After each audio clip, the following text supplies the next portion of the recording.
जहां हम अपने हीरो स्नो को देखते हैं, जो पहले CIA का एक एजेंट हुआ करता था। इस वक्त अमेरिका की एक हाई सिक्योरिटी जेल में सीक्रेट सर्विस का डायरेक्टर स्कॉट लैंगरल उससे पूछताछ कर रहा था। लैंगरल बार बार पूछ रहा था कि न्यूयॉर्क के उस कमरे में कर्नल के साथ क्या हुआ था, लेकिन हर सवाल के जवाब में स्नो कोई मजाक कर देता और हर एक मजाक की कीमत उसे जोरदार मुक्के खाकर चुकानी पड़ रही थी। अब कहानी समय में थोड़ा पीछे गई। यहाँ स्नो एक सस्ते से मोटेल के कमरे में था, जहाँ एक अनजान आदमी उसका गला दबा रहा था। मगर स्नो हार मानने वालों में से नहीं है, इसीलिए वो भी डटकर मुकाबला कर रहा था। तभी वो आदमी उसे जोर से टेबल पर पटकने लगा और तभी स्नो के फोन पर एक कॉल आई जो उसके दोस्त मेस की थी। अब स्नो ने अपने सर से हमला करके उस आदमी को अपने ऊपर से हटा दिया और फिर तुरंत पलटकर वापस लड़ने लगा। दोनों ने लड़ते हुए कमरे में पूरी तरह तोड़ फोड़ मचा रखी थी। आखिरकार स्नो ने किसी तरह बंदूक छीनकर दुश्मन को गोली मार दी, जिसके बाद वो आदमी जमीन पर गिर पड़ा, जहां उसके साथ 2 और लाशें पड़ी थी। आखिरकार स्नो ने फोन उठाया। मेस ने टेंशन भरी आवाज में बताया कि तुझे चारों तरफ से घेर लिया गया है, जल्द से जल्द वहां से निकलना होगा तुझे। स्नो घुटनों के बल बैठकर कर्नल के पास गया। कर्नल ने अपना लाइटर उसके हाथ में दिया और कहा कि वो उनके हाथ नहीं लगना चाहिए। स्नो ने पास में पड़े ब्रीफकेस की तरफ देखा और कहा कि सब कुछ ठीक हो जाएगा, मगर उसी पल कर्नल ने दम तोड़ दिया। अब स्नो ब्रीफकेस को उठाने ही वाला था कि बाहर सायरन की आवाज ने बता दिया कि पुलिस आ चुकी है। स्नो ने गद्दे का इस्तेमाल करके पुलिस वालों को चकमा दिया, उन्हें जोर से मारा और कमरे से निकलकर सीधा छत पर जा पहुंचा, जहां उसके पास कूदने के अलावा कोई दूसरा रास्ता नहीं था। वो सीधा नीचे जमीन पर जा गिरा और ब्रीफकेस भी उसके पास ही था। उसने तुरंत ब्रीफकेस उठाया और भागना शुरू कर दिया, क्योंकि पुलिस उसके पीछे पड़ चुकी थी। तभी उसे एक बाइक दिखी और बिना 1 सेकंड लगाए उसने वो चुरा ली। अब वो हाईवे पर फुल स्पीड में बाइक दौड़ा रहा था। इसी बीच उसे मेस का कॉल आया। उसने स्नो को सबवे पर मिलने को कहा और साथ ही फोन को तुरंत फेंक देने को कहा, क्योंकि पुलिस वाले उसे ट्रैक कर रहे थे। स्नो ने बिना देर किए फोन को गिरा दिया और उसी वक्त उसका पीछा कर रहा हेलीकॉप्टर अचानक धमाके से फट गया। फिर जैसे ही सबवे स्टेशन नजर आया, स्नो बाइक को सीधा अंदर ले गया और रेलवे ट्रैक पर गिरने से पहले वो बाइक से कूद गया। फिर वो दौड़ता हुआ स्टेशन के अंदर से गुजरा और प्लेटफॉर्म नंबर 10 पर पहुंच गया, बिल्कुल उसी वक्त जब ट्रेन निकलने वाली थी। दरवाजे बंद होने से 1 सेकंड पहले उसने ब्रीफकेस को अंदर फेंक दिया, जिसे ऐन वक्त पर मेस ने पकड़ लिया, लेकिन तभी पुलिस पीछे से आई और उसे गिरफ्तार कर लिया।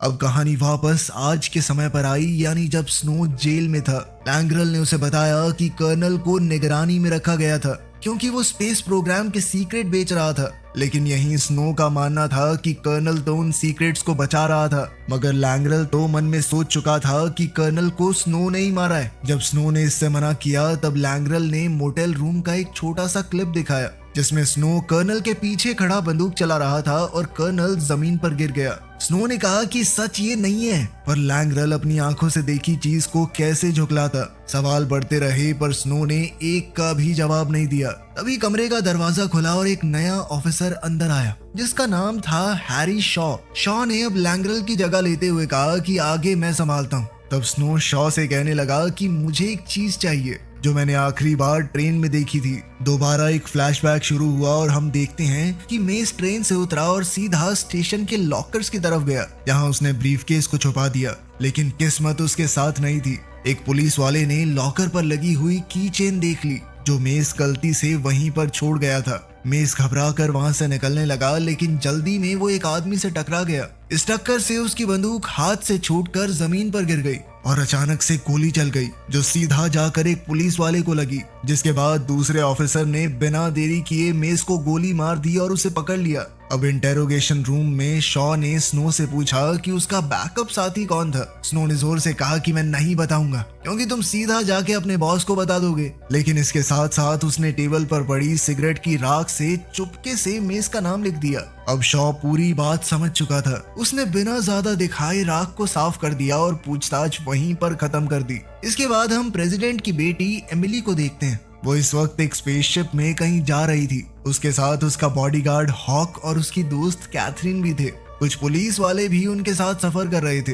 जिनमें जेल का वार्डन बांस भी शामिल था। ये लोग MS-1 नाम की एक हाई सिक्योरिटी स्पेस जेल में जा रहे थे, जहां पर लगभग 500 कैदियों को रखा गया था और आज तक कोई बाहर नहीं निकला वहां से। बांस ने बताया कि जब ये जेल पूरी तरह खुल जाएगी तो यहाँ पर 5 लाख अपराधियों को रखा जाएगा। बांस ने समझाया कि MS-1 दुनिया की इकलौती ऐसी जेल है जहां आज तक ना तो मारपीट हुई है और ना दंगे, क्योंकि यहाँ पर कैदियों को खास टेक्नोलॉजी की मदद से सुला दिया जाता है। यही बात एमिली को परेशान कर रही थी। असल में रिपोर्ट आई थी कि स्टेटस नाम की इस टेक्नोलॉजी का लोगों के दिमाग पर असर पड़ता है, वो अपनी यादें तक भूलने लगते हैं। लेकिन बांस ने कहा कि ये प्रेस वाले कुछ भी छापते रहते हैं मैम। उसने ये भी बताया कि जेल का डिफेंस सिस्टम फिर भी अपनी बंदूक पैंट के नीचे छुपा कर रखी। अब हम वापस से अर्थ पर स्नो को देखते हैं, जो अभी भी उस जेल के अंदर बंद है। लैंग्रल उससे मिलने आया और बताया कि तुम्हें MS-1 जेल भेजने की सजा सुनाई जा चुकी है। थोड़ी देर बाद उसे एक दूसरे कमरे में घसीट कर ले जाया गया, जहां पर उसे कोई इंजेक्शन लगाया जाने वाला था। इसी बीच MS-1 में एमिली की मुलाकात एक पागल और खूंखार कैदी हाइडल से करवाई गई।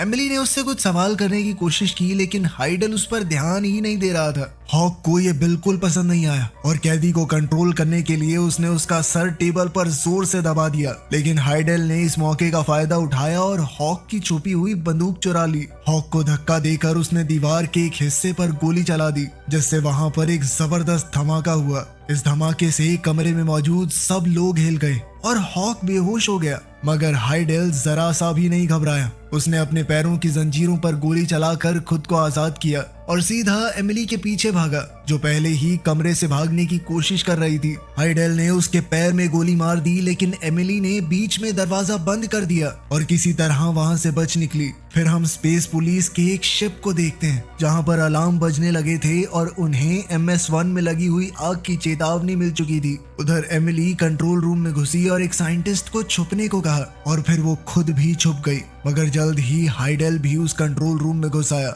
उसने अपनी बंदूक साइंटिस्ट पर तान दी और गुस्से में पूछा कि एमिली कहाँ है। साइंटिस्ट बहुत कंफ्यूज था, उसे कुछ भी समझ नहीं आ रहा था। कोई जवाब न मिलने पर हाइडल और भी भड़क गया। उसने साइंटिस्ट को जोर से धक्का दिया, जिससे वो कंट्रोल पैनल्स के बटन्स पर जा गिरा और गलती से कंट्रोल रूम एक्टिवेट हो गया। जैसे ही हाइडल को समझ में आया कि क्या हुआ है, उसने तुरंत साइंटिस्ट को पकड़ लिया और उसे मजबूर किया कि सारे कैदियों को उनके कैप्सूल से आजाद कर दे। फिर जैसे ही काम खत्म हुआ, हाइडल ने बिना हिचकिचाए उसे गोली मार दी। फिर वो ड्रामा करते हुए रूम से निकलने का नाटक करने लगा, लेकिन कुछ ही पलों बाद एमिली के सामने आ खड़ा हुआ। अब पूरी जेल में अफरा तफरी मच चुकी थी। जो कैदी अभी तक सो रहे थे वो अब आजाद होकर हर तरफ तोड़ फोड़ और दंगे करने लगे। वहीं एक कैप्सूल में हाइडल का भाई एलेक्स भी था। जब गार्ड्स उसके पास से गुजरे तो उसने सोने का नाटक किया। जैसे ही गार्ड्स आगे बढ़े, वो अचानक पीछे से उन पर टूट पड़ा, उन्हें बेहोश किया और उनके हथियार चुरा लिए। इसी बीच इंटेरोगेशन रूम में हॉक होश में आ गया।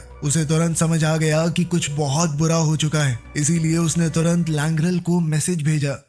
उधर कंट्रोल रूम में हाइडल ने एमिली को पकड़ लिया था। उसने एमिली को टेबल पर जोर से दबाया। वो उसके साथ जबरदस्ती करने की कोशिश कर रहा था। तभी एलेक्स वहां पहुंच गया, जो कैदियों के एक छोटे से ग्रुप का लीडर बन चुका था। उसने हाइडल को रोका और कहा कि हमें पुलिस का सामना करना है, उसके लिए हमें हॉस्टेज चाहिए होंगे, हम इस लड़की को ढाल बना सकते हैं। उसी वक्त पुलिस ने कैदियों से संपर्क करने की कोशिश की। तभी एलेक्स ने स्क्रीन पर पुलिस स्पेसशिप्स को अपनी तरफ आते हुए देखा और वो समझ गया कि उन्हें घेर लिया गया है। अब हाइडल ने एक और साइंटिस्ट को पकड़कर सिक्योरिटी सिस्टम एक्टिवेट करने को कहा, मगर साइंटिस्ट ने डर के मारे बड़ा सा रेड बटन दबा दिया, जिससे उस आधुनिक जेल के हथियार एक्टिवेट हो गए और उसने पुलिस की शिप्स पर ही फायरिंग शुरू कर दी। इसी दौरान लैंग्रल और शॉ व्हाइट हाउस में प्रेसिडेंट से मिलने गए और उन्हें MS-1 के हालात बताए। प्रेसिडेंट अपनी बेटी को लेकर बहुत परेशान था, लेकिन एमिली के शरीर में लगी हुई एक चिप की वजह से उसे पता है कि अब ही तो वो जिंदा है। वो डिवाइस हर वक्त एमिली के शरीर को ट्रैक करता है। अब लैंग्रल वहां पर सीधा स्पेशल फोर्सेस को भेजना चाहता था, लेकिन शॉ ने कहा कि पहले थोड़ा सोच लेते हैं। उसने समझाया कि अगर फौजियों को भेजा गया तो एमिली की जान खतरे में पड़ सकती है। फिर उसने एक दूसरा प्लान बताया, जिसमें सिर्फ एक आदमी ये काम कर सकता है। उसका सीधा इशारा स्नो की तरफ था, लेकिन जब उससे पूछा गया कि प्रेसिडेंट की बेटी को बचाने में मदद करोगे,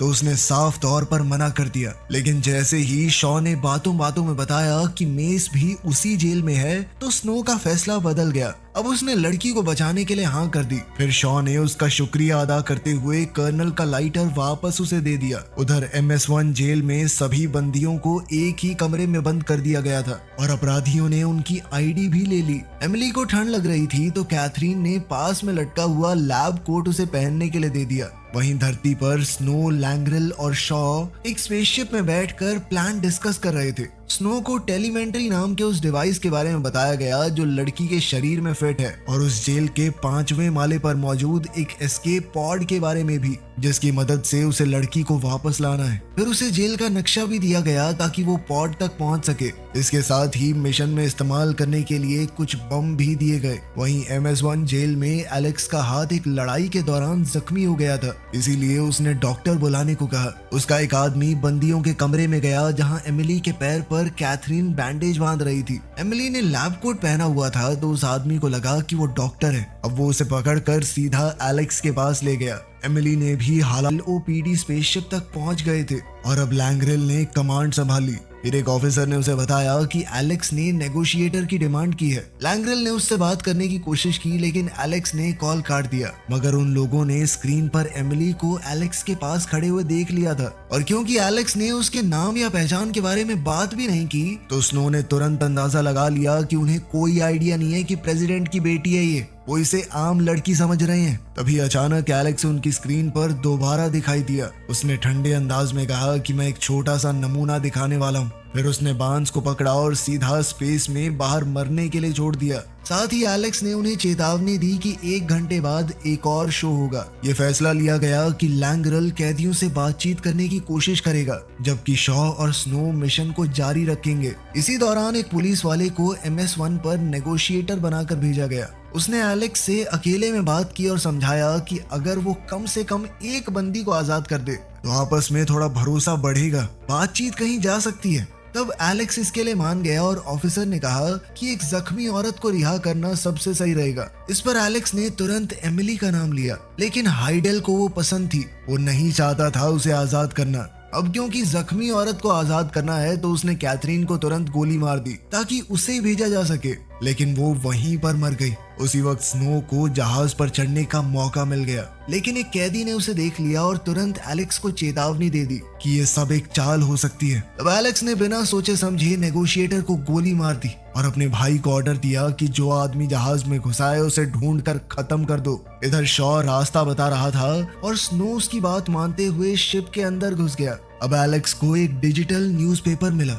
जिसमें एमिली की असली पहचान देखकर उसके होश उड़ गए। अब उसे पता चला कि वो प्रेसिडेंट की बेटी है। उस वक्त एमिली हॉक के साथ एलिवेटर में थी और एक कैदी उन्हें वापस हॉस्टेज रूम में ले जा रहा था। अचानक एमिली ने दीवार पर लगा फायर एक्सटिंग्विशर उठाया और सीधा उस कैदी के चेहरे पर चला दिया। हॉक ने इसी मौके का फायदा उठाकर कैदी पर हमला किया, लेकिन जैसे ही एलिवेटर का दरवाजा खुला सामने स्नो खड़ा था। कैदी ने स्नो को जोर से मुक्का मारा, उसे एलिवेटर से बाहर फेंका और थोड़ी जद्दोजहद के बाद उसका गला पकड़कर दीवार पर पटक दिया। फिर स्नो ने तुरंत कुछ बॉम्ब्स उस आदमी के गले के आसपास लगा दिए और एक जबरदस्त धमाका कर दिया। तभी एमिली वापस आई और उसने फायर एक्सटिंग्विशर से स्नो पर भी हमला कर दिया, ये सोचकर कि वो भी दुश्मन है। फिर वो हॉक के साथ भागकर एक सुरक्षित बंद कमरे में घुस गई। जैसे ही वो कमरा बंद हुआ एमिली के टेलीमेंट्री डिवाइस पर नाइट्रोजन अलर्ट आ गया। कमरे के बाहर स्नो लैंग्रेल और शॉ को बता रहा था कि क्या हुआ है, लेकिन तभी एलिवेटर से एलेक्स और उसके आदमी बाहर निकल आए, जिस वजह से स्नो को छुपना पड़ा। आखिरकार उन्होंने वो कमरा ढूंढ लिया जहां एमिली छुपी हुई थी। अब एलेक्स ने अपने आदमियों से कहा कि 2 इंजीनियरों को पकड़ के लाओ, अभी निकालते हैं इस लौंडिया को। वहीं स्नो शिप में छुपते छुपाते घूम रहा था और एक कंप्यूटर तक पहुंच गया। वहां उसने मेज की लोकेशन को सर्च किया। उसे एमिली के ऑक्सीजन प्रॉब्लम के बारे में भी पता चला, लेकिन कमरा बंद होने की वजह से उसे समझ नहीं आ रहा था कि क्या करे। उधर बंद कमरे के बाहर 2 इंजीनियर आ गए। तब एलेक्स ने एक को गोली मार दी ताकि दूसरा प्यार से बात मान जाए, और हुआ भी बिल्कुल वैसा ही।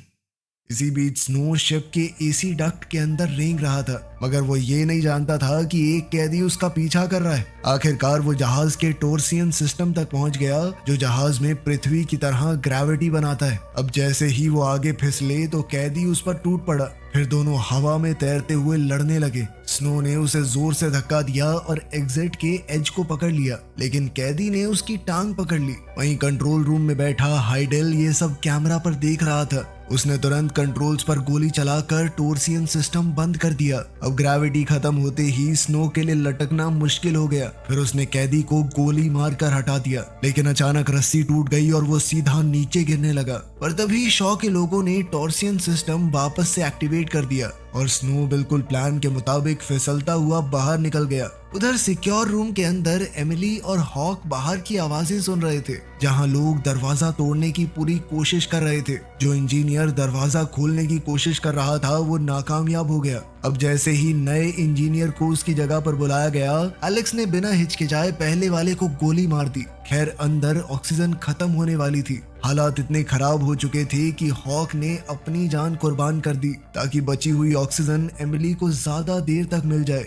उधर स्नो अभी भी शाफ्ट्स के जरिए रेंग रहा था। आखिरकार उसे वो कमरा मिल गया और उसने शाफ्ट का ढक्कन ब्लास्ट करके एंट्री मारी। जब उसने एमिली को देखा तो वो बेहोश हो चुकी थी, लेकिन शॉ के पास एक मेडिकल किट थी। एक डॉक्टर की इंस्ट्रक्शंस मानते हुए वो जैसे तैसे एमिली को वापस होश में ले आया। होश में आते ही एमिली चौंक गई और उसने स्नो को जोर से धक्का दे दिया। तब स्नो ने शांत होकर कहा कि वो उसकी मदद के लिए आया है। फिर वो उसे शाफ्ट के जरिए बाहर ले गया, लेकिन जाने से पहले वो एलेक्स और उसके आदमियों के लिए एक बम छोड़ गया। जैसे ही वो लोग कमरे में घुसे तो वहाँ जोरदार धमाका हुआ। पता नहीं कैसे एमिली और स्नो को गाइड कर रहे शॉ की आवाज अब सभी कैदियों को भी सुनाई दे रही थी। फिर एलेक्स ने एक कम्युनिकेटर ऑफिसर को अपने पास बुलाया। एलेक्स ने उससे कहा कि सिग्नल काट दे वरना तेरी गर्दन काटूंगा मैं। अब शॉ की गाइडेंस के बिना स्नो और एमिली गलत तरफ मुड़ गए और अब वो छत को तोड़ते हुए एक अनजान कमरे में जा गिरे। फिर भी वो रुके नहीं, जल्द ही एक मेडिकल कमरे में पहुंचे। वहां स्नो ने एमिली के जख्मों का इलाज किया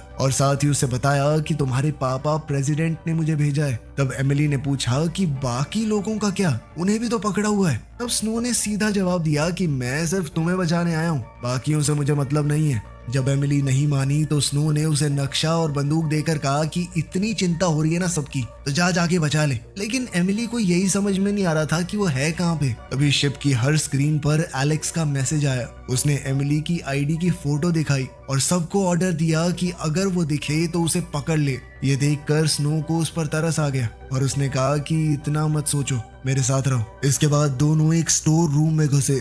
यहाँ स्नो ने एमिली को कैदियों की यूनिफॉर्म दी और जबरदस्ती उसके बाल काट कर डाई कर दिए ताकि वो उसकी पहचान को छुपा सके। साथ ही उसने एमिली को एक टोपी दी और फिर अचानक से उसके चेहरे पर एक मुक्का मार दिया ताकि एक और निशान बन जाए, बिल्कुल भी पहचान में ना आए।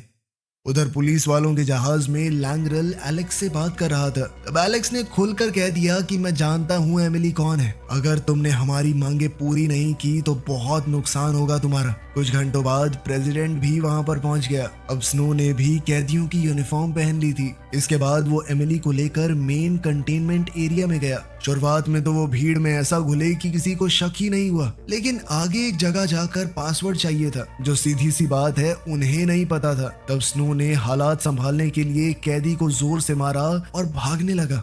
ये देखकर बाकी कैदी उसके पीछे दौड़ पड़े। इधर स्नो फायरिंग करता हुआ भाग रहा था, लेकिन एमिली एक फंसे हुए दरवाजे में अटक गई। तब स्नो ने उसे कहा कि बंदूक को तुम संभालो, जब तक वो खुद दरवाजे को जोर लगाकर खोलने की कोशिश करने लगा। वहीं दरवाजे के दूसरी तरफ मेस मौजूद था। अब वो तीनों एक और कमरे में घुस गए और उसे बंद कर दिया। स्नो ने मेस को गले लगाया, लेकिन मेस बस बेकार बातें दोहरा रहा था। तब एमिली ने बताया कि ये इतने दिन से सोया हुआ था तो इसकी याददाश्त पर असर हुआ है। जब मेस से ब्रीफकेस के बारे में पूछा गया तो वो फिर से अजीबोगरीब बातें बोलने लगा। तभी उन्होंने सुना कि एलेक्स और उसके लोग एक खास औजार से दरवाजा खोलने की कोशिश कर रहे हैं, जिसके बाद वो तीनों तुरंत वहां से भाग निकले। अब एलेक्स को लगा कि वो उन तक पहुंच ही गया है, लेकिन जहां से आवाज आ रही थी वहां सिर्फ एक अलार्म मिला जो स्नो ने उन्हें भटकाने के लिए छोड़ा था। मगर इस सब के बीच MS-1 जहाज कंट्रोल खोने लगा और सीधा जाकर इंटरनेशनल स्पेस स्टेशन से टकरा गया। अब हालात और भी ज्यादा खतरनाक हो चुके थे। टकराव की वजह से स्पेसशिप के हल में गड़बड़ी हो गई और मेस बाकी सबसे अलग हो गया। स्नो ने उसे पैनिक बटन दबाने के लिए कहा, लेकिन मेस उसकी बात को समझ ही नहीं पा रहा था। इसलिए स्नो दरवाजा खोलने के लिए कुछ ढूंढने निकल गया। एमिली ने तब तक मेस के मुंह से और भी बिना सिर पैर की बातें सुनी, लेकिन जब स्नो वापस आया तो पता चला कि दरवाजा खोलना तो नामुमकिन है और मेस ठंड में जमकर मर चुका था। वहीं दूसरी ओर पुलिस के जहाज में लैंग्रल को बताया गया कि MS-1 लगभग 6 घंटे के अंदर धरती से टकरा जाएगा। इसीलिए उसने डिपार्टमेंट ऑफ जस्टिस को एक प्लान के साथ कॉल करने का फैसला किया। इसी बीच स्नो और एमिली आखिरकार पॉड रूम तक पहुंच गए थे, जहां उन्होंने देखा कि गवर्नमेंट शिप्स उनकी तरफ आ रही हैं, लेकिन उन्हें बचाने के लिए नहीं। जो पॉड उन्हें मिला था उसमें सिर्फ एक ही सीट थी, तो स्नो ने एमिली से झूठ कह दिया कि मेरे पास दूसरा पॉड है ना, मैं उसकी मदद से आता हूँ। फिर पॉड लॉन्च हो गया, लेकिन कुछ ही पलों बाद एमिली स्नो के पीछे खड़ी नजर आई। वो जानती थी कि जब तक वो जहाज पर रहेगी उसके पिता हमले की इजाजत नहीं देंगे,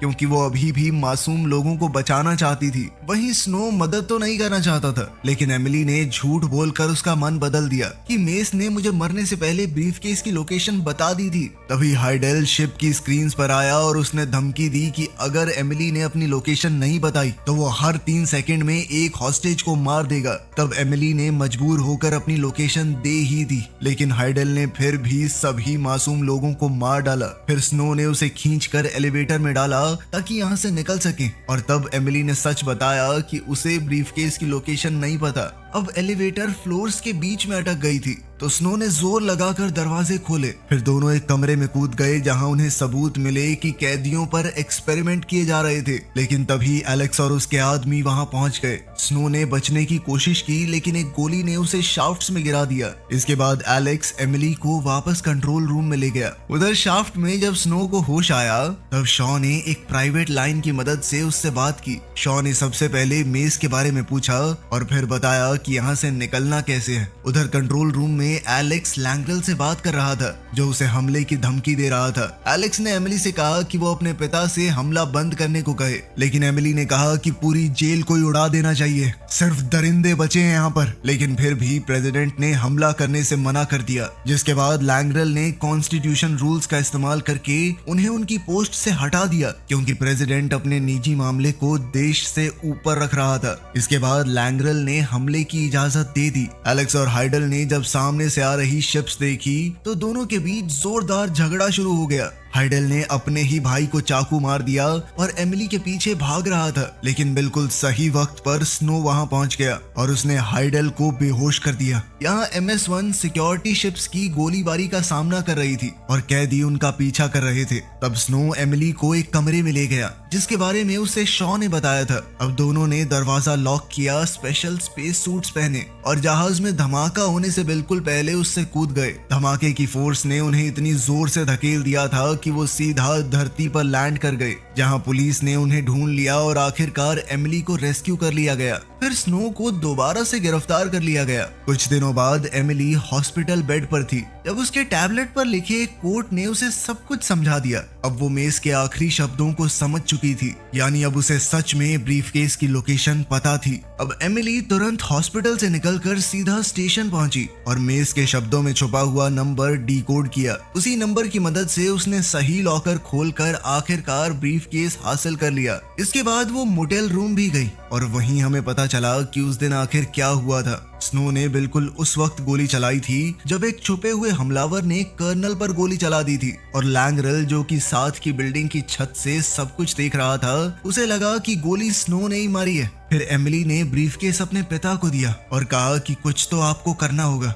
इसके बाद हम डिटेंशन सेंटर को देखते हैं, जहां शॉ स्नो से मिलने आया था। तब एक पुलिस वाला ब्रीफकेस शॉ के पास लेकर आया ताकि उसे स्नो को दिखाया जा सके। स्नो ने समझाया कि कर्नल सीक्रेट्स बेच नहीं रहा था, बल्कि उन्हें वापस कर रहा था वो तो। लेकिन जब शॉ ने ब्रीफकेस खोला तो वो एकदम खाली निकला। स्नो ने तुरंत कहा कि ये तो बड़ी अजीब बात है, तुम्हें पहले से पासवर्ड कैसे पता? तब ये खुलासा होता है कि शॉ एक खबरी था और लैंग्रल वहां उसे गिरफ्तार करने पहुंच चुका था। अब उसकी बेगुनाही साबित हो चुकी थी, तो स्नो आखिरकार डिटेंशन सेंटर से बाहर निकला। वो सिगरेट जलाने की कोशिश कर ही रहा था कि तभी उसे पता चला कि लाइटर के अंदर एक सीक्रेट SD कार्ड छुपा हुआ है, और यही वो असली चीज थी जिसे कर्नल ने कहा था कि दुश्मन के हाथ ना लगे। अचानक एमिली वहां आई और उसने बताया कि मुझे तुम्हारा असली नाम पता चल गया है, मैरियन, है ना? अपना बदला लेने के लिए एमिली ने उसे एक मुक्का मारा और फिर दोनों